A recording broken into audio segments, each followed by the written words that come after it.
So I started to write about platforms in 2002. My first book, Platform Leadership, talked about Intel, Microsoft, Cisco, Palm, and NTT Docomo.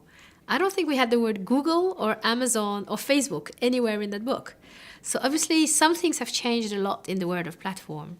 And in particular, the pervasive connectivity, the access to the internet everywhere, the fact that we have 7 billion mobile phones, the fact that people are being connected constantly through their device, the fact that the skills of developing software exist and are distributed all over the globe.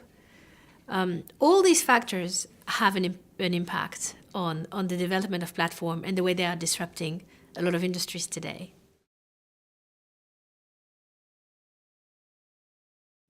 So a number of industries have already been disrupted by platforms, and a lot of people talk about how Uber is disrupting taxis, how Airbnb is disrupting hotels, how Booking.com is changing the way people book their own hotels. So these are very salient examples about a kind of platforms which I call transaction platforms.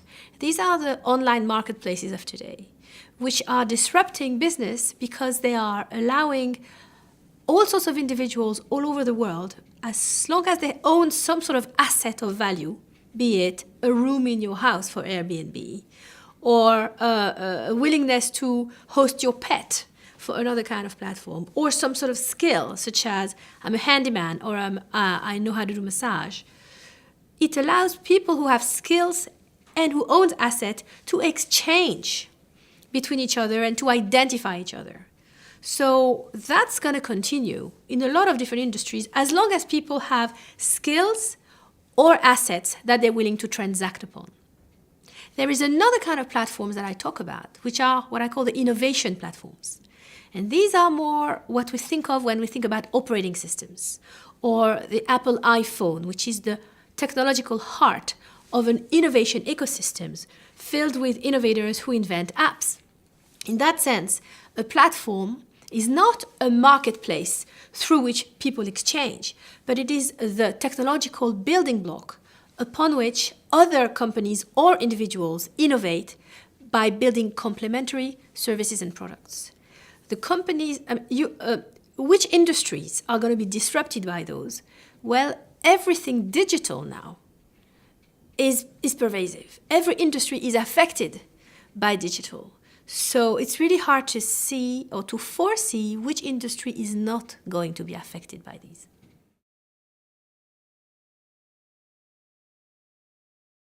So if I want to predict whether a particular technology has the potential to become a platform and therefore to disrupt the industry in which it's going to operate, I'm asking myself the following question. How essential is this technology to the functioning of a larger system? When I think about essential, I think about the human body. The human body is full of organs, but some organs are more important than others. For example, the brain and the heart are more important than others. If you have an accident and you break an arm, or you have to be, one of your limbs has to be severed from your body, it's not great for your quality of life, but you will live. If, however, your brain or your heart has a failure, you will not be able to live. If you look at the architecture of the body, you will notice that the brain and the heart are more tightly connected through all sorts of networks. The blood network, the lymphatic system, the nerve system, through all the other organs of the body. So if you want to look at a technology that has the potential to become a platform, find a technology that is connected to a lot of other products and services. So that's the first point. The second point is, how easy is it for external innovators to innovate on top of that platform? So here I'm looking at, are there standards? Are there connectors? Are there some APIs? Some open intellectual property, or some processes that invite others to innovate on top of the platforms? If these two things exist, the centrality or the essentiality of the technology and the easiness of connection to it, you have a really good candidate for a platform.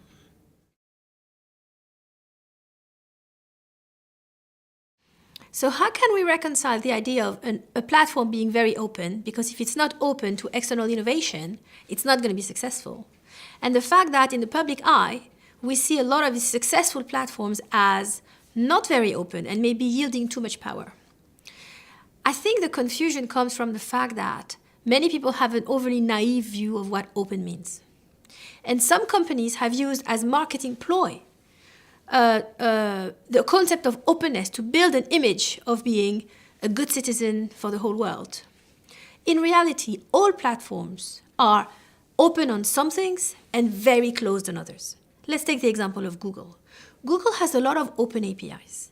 As a matter of fact, having an open API is an essential feature of most of Google web services. However, at the same time, Google jealously guards and protects its own algorithm.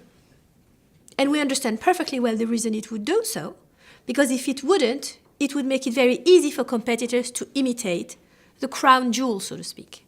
So first of all, let's agree on the fact that there is no such thing as something completely open. Once we understand that, the question becomes, from a strategic perspective, if I'm a company who wants to develop my technology and build a platform and an innovation ecosystem around it, what part of my technology do I have to close and to keep closed versus what part of my technology do I need to open? The answer that I propose based on these 15 years of research with a number of co-authors suggests that companies are better off opening what I call the connectors or the interfaces. That is, every technology has a heart and has a layer, which is an external layer, like a skin of an orange, so to speak. The openness is better placed around the external layers, whereas the inside of the technology has got to be protected and closed. So how do I know whether, when I have two ecosystems competing with each other, each of them having a platform at their core, how do I know which of these ecosystems is more likely to win? In other words, how do we evaluate the competitive advantage of platforms? Well, it's actually rather simple. On the one hand, they still have to beat the other alternative from a competitive point of view. That is, there's still competition across ecosystems. So you've got to provide better value for the end users. Now, in platforms, you might have different categories of end users, different sides to the markets. For example, if you're Google, you have to provide value for the search users, but you also have to provide value for the advertisers. So as a platform, you often deal with a number of markets. You have to provide more value than your competitors for each and every one of these markets. But that's not enough. That's just the competition part of it. The fundamental difference between platform competition and traditional plain vanilla competition between firm A and firm B is that I like to use the metaphor of sports. Plain vanilla competition is between two firms. It's like a game of tennis being played between two players, player one against player two. And platform competition is like a game of football, where you have team one versus team two. The role of the platform leader is to be the captain of the team. So this company has got to establish rules, norms, the governance of an ecosystem, which is benevolent vis-à-vis a collective of firms with whom, perhaps in a different logic, they would only be treated as either customers or rivals, or under some condition, suppliers, but treating complementors as complementors, recognizing their autonomy, the fact that they have a choice to which ecosystem they are going to contribute to, and establishing this good, benevolent governance is going to be key to win in the larger game of platform competition.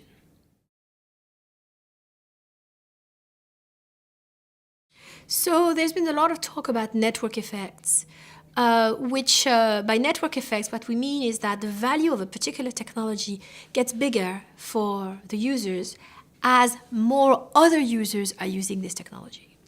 And some have even suggested that in the case of network effects, the guaranteed outcome in terms of market structure will be that there will be one winner take all, or a monopolist.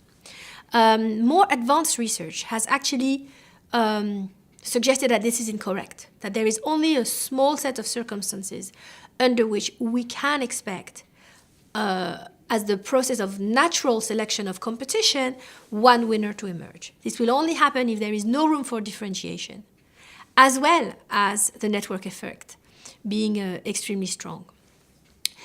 But some people take the example of Uber, that it is monopolistic in certain cities, and even wonder what should the regulator do about it.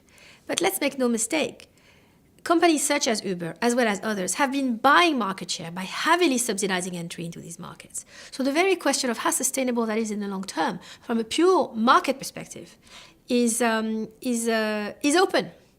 These companies such as Uber's are financed not through supply and demand mechanism, but these are investment fueled by venture capital, who are willing to spread their bets over a very large number of new ventures, betting that 1 out of the 100 that they invest in is going to be the next Facebook. The role of regulators, however, is not to be dismissed, because a number of these companies that are entering markets such as taxis or hotels or media are actually competing face to face with other companies that have been subjected to heavy regulation for decades. And therefore, there is naturally a strong reaction from the incumbents who claim that this is a new form of competition which is not fair. And there is a lot of clamoring for new kind of regulation. The problem with that, however, is we have to understand the ways in which platforms create value in a different way, and not simply recognize that because incumbents' interest, existing firms' interests are threatened, that does not necessarily mean that we have to, at all cost, protect the interest of the companies that are already in place. This is a difficult balancing act that regulators have to operate, where they have to look after the welfare of not just the incumbents, not just the suppliers, not just the new entrants, but also the customers and the citizens.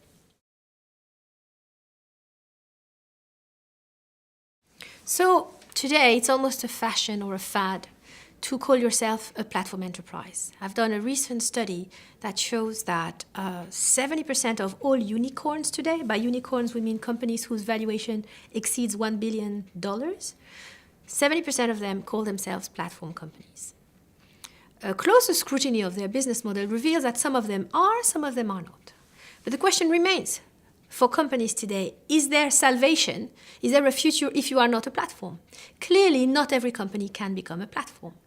But there are other ways to succeed within platform competition. If you have a niche and a unique product or service, and you can have a way to be a complementor to an existing platform, that could be one way to succeed. Perhaps a better way to succeed is to hedge your bets and not to put all your eggs in one basket, so to speak. That is, try to become a complementor to more than one platform and take advantage of the existing competition against existing platforms to have to spread your risk, so to speak, and to collaborate into more than one platform.